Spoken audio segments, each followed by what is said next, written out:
it's always best to fall when you're going up because you only fall a few feet. But if you fall going down, you may fall for several miles.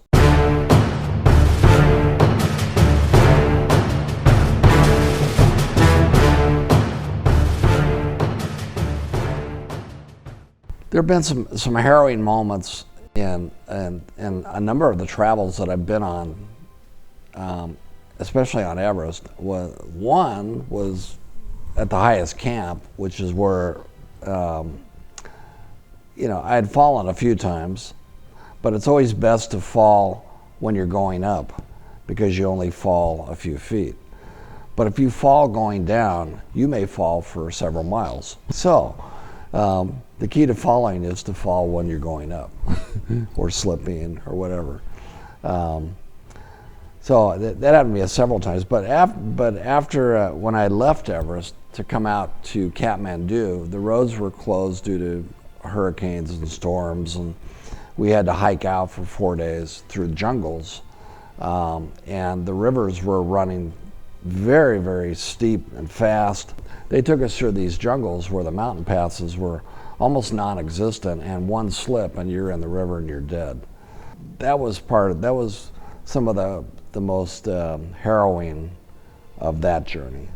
The hardest part is, once you've conquered the physical part, the hardest part is the mental part, because the mental part is you overcoming things that not necessarily physical, but you're not wanting to be in suffering, and why am I doing this?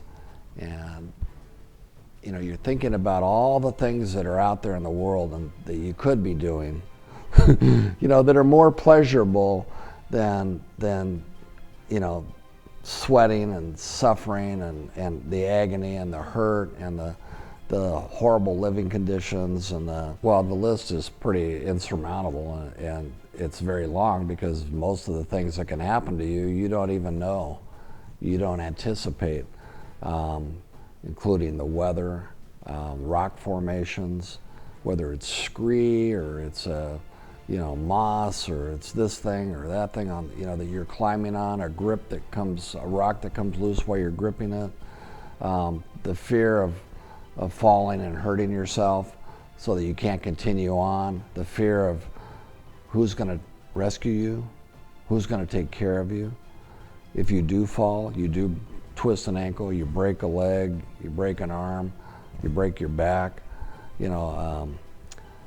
there's so many things that can happen to you while you're in these inhospitable conditions. There's things that you don't anticipate, and then there's the conditions of just trying to get a good night's sleep sometimes is pretty harrowing because of the weather outside of your tent, the weather inside of your tent, the conditions inside your sleeping bag. There's just a whole host of things that can keep you from a good night's rest, which keeps you from a healthy day of climbing the next day.